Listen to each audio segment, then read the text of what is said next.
Whether it's my time in the Marine Corps in Iraq, or whether it's working my father's deli in Newark, or whether it's my time on the city council, I have always fought and pushed for equality and to give the opportunity for people to move forward. I'm excited about this campaign and this election, and particularly this debate today, because I want to talk about our plans for the future of Jersey City. And we walk through these plans, I'm comfortable and confident in saying that we are the only ones that have a detailed plan on moving the city forward. And we're going to talk about that, and we're going to provide you copies of that so you can see we're not just using buzzwords, we're not just using platform and big words. We're saying in detail, how are we going to move the city that's been left behind forward? I think you all know that there is a tale of two cities in this city. There's a city that has and a city that doesn't have. In the Marine Corps, we used to say you never leave a man behind, and that's what this election is about. We've worked hard to present a budget without a tax increase for the last 3 years, which we just presented to the City Council. Unlike other cities, we didn't lay off cops or firemen. Crime continues to trend down in our city. Last year we had the lowest number of homicides in the history of records being kept in Jersey City. We're refurbishing parks, building new parks. We have a green city, and in spite of what my three opponents are saying, I think we have a great city here in Jersey City. We're always bringing investment to our city, development to our city, thereby tax dollars for our city coffers, that's tax relief, and also jobs for our citizens. So we've been working hard, and that's why we're running again. We want the opportunity to continue to work hard for the next 4 years to make this city the great city that I know it's destined to be. The mayor and I live in different cities, where I see a tale of two cities, and he says crime is trending downwards. I think first and foremost, when you look at what's happening day in and day out, it is reason to be concerned. Just today, you had a 70-year-old woman have a stray bullet hit her, and you will read about it tomorrow at 3 p.m. Don't tell me that when that is happening in the city at 3 p.m. that we are safe through and through. Now, we can do better. I think that is a fair point. Now, with regards to policing and improving the city, we have said time in and time out that we've put forward a plan to move the city forward on the policing front. However, it is important to recognize that it's not only policing. We've said again and again that it's after-school programs and recreation, because you cannot only police your way to a better city. You need to give opportunities for children on places where to go, to keep the schools open later, to partner with churches, and we've outlined how we're going to do it, how we're going to pay for it. So I am committed to expanding the recreation program, which is different than what's happened over the last 4 years when recreation in the city has been cut by 25%. And we have a great recreation department. He says we cut off about 20–25%. We did that across the board. 3.5 years ago, when the new governor came in, he cut us $70 million, one city in 1 year. Of course we had to make cuts all across the board here in Jersey City. You all, as residents, under this administration have had an 84% tax increase. You don't need to believe one or the other one, but just look at your tax bill. It is what it is. With regards to recreation being cut by 25%, and when he says everybody was a cut across the board, it is hard to say that you still believe that when you give out free cars and free gas and free favors to favored city employees while cutting recreation. Now finally, we weren't asked the question, but we have put forward writtenly a commitment that every single leader in the city that we get to appoint in my administration will be a Jersey City resident. Plain and simple as that.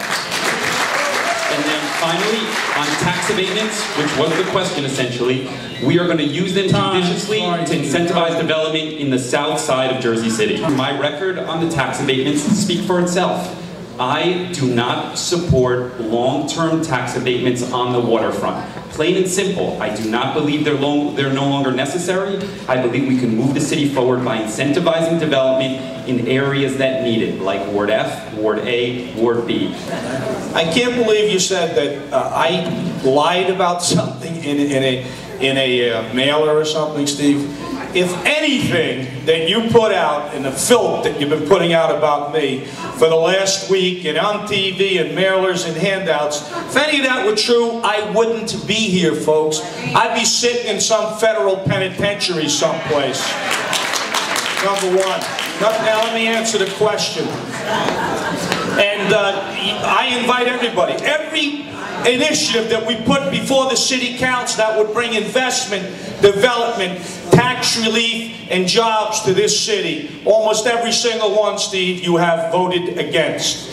And now I'm going to tell you about the answer. Take it easy, Mo. Now I'm going to tell you about what we're doing here. We must attract private development, private investment, city, county, state, federal. That money's going, it's gone. We can't hire our way out of this. And we've been doing that. That's why you have investment, development coming to this city. We must be business friendly because it brings not just development, not just abatements, it brings tax relief to our city, to our citizens, and it also provides jobs for our citizens. The AMB, well, you let me finish, folks. The AMB warehouse is going up, okay? We fought the city council to get the zoning change approved. Steve voted against it. That was a dump. Brought us no tax dollars, no jobs. It's going up now. There's now green space there, and it's going to bring over $1 million a year to our city coffers.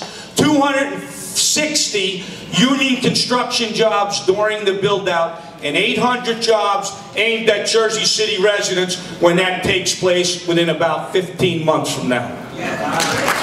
Steve, would you please? Well, let me start by saying that the mayor touches on lies on tapes and videos. My commercial mayor is your conversation at a diner that you frequent with an FBI informant. It's as simple as that. Now let me say this. In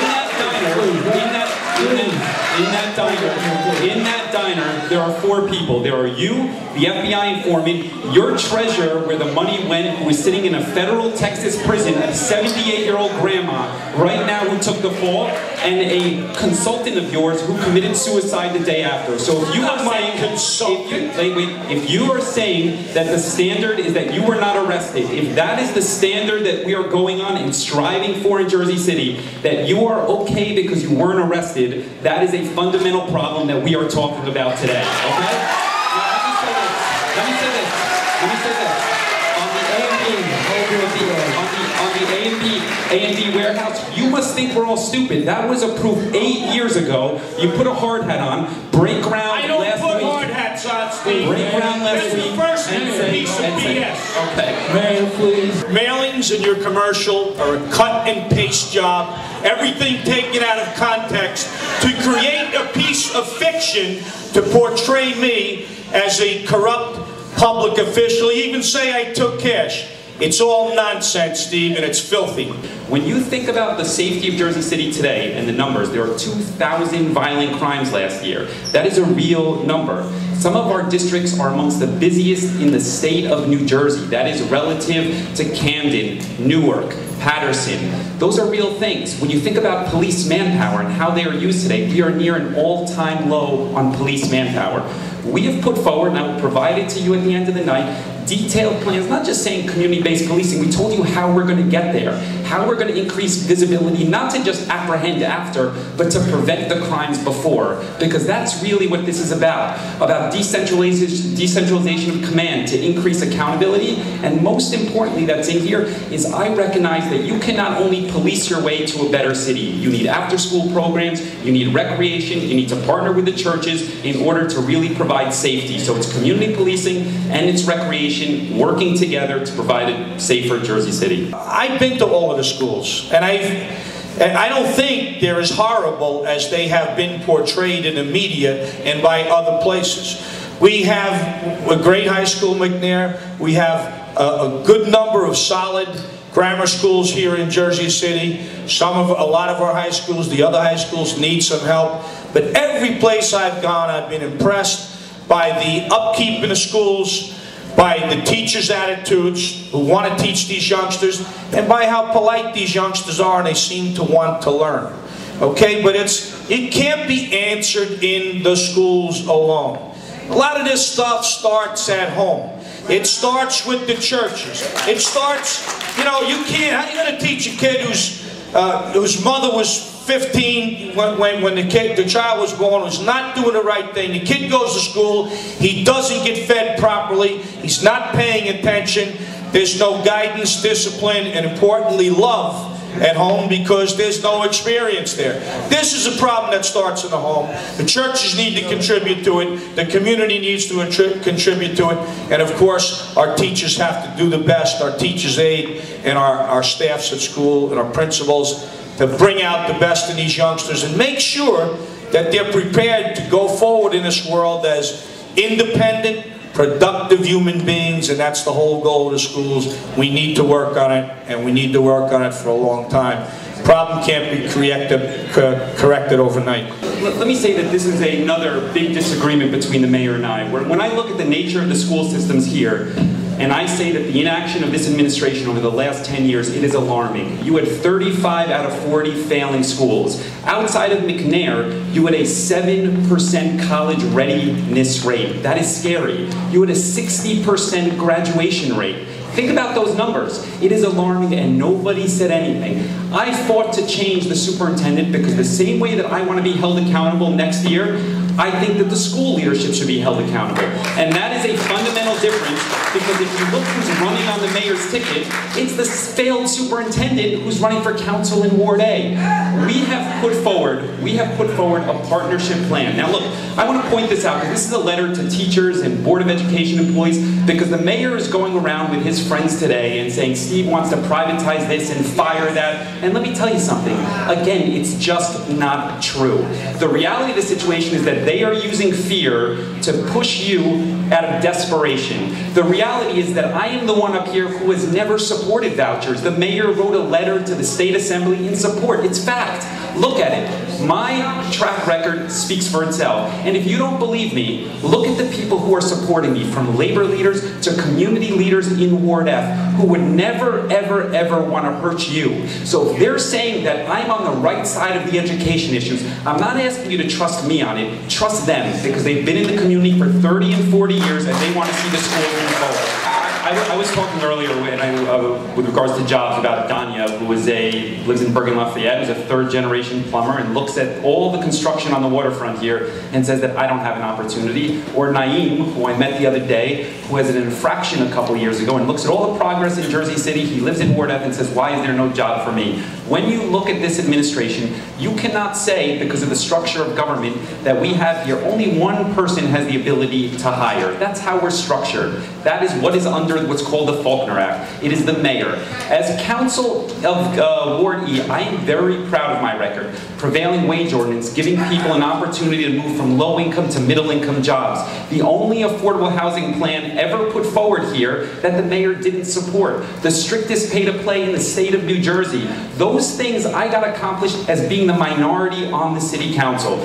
We have put forward a plan, and again I will provide it to you so you can read it in concrete detail, of how we are going to create jobs in Ward F. How are we going to revamp employment and training? How are we going to partner it with people who are looking for jobs as a job bank and people who have jobs on the waterfront? How are we going to hold them accountable actually for the commitments that they made to you and make sure that they follow through on that? Talk about education, talking about expungement programs. We have that documented on how we are going to accomplish from where we are here to move it forward. I'm running for mayor because I believe in this, and I believe in the opportunity for all of Jersey City. And I'm proud of my record, Dr. Thompson. I'm proud of it. First of all, jobs for this city, it's got to come from the private sector. I've said it before.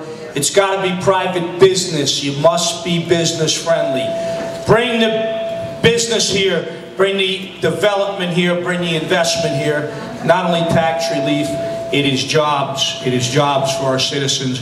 We've been doing that. Now, Steve talks about his plan to get employment rolling throughout Jersey City and get more jobs.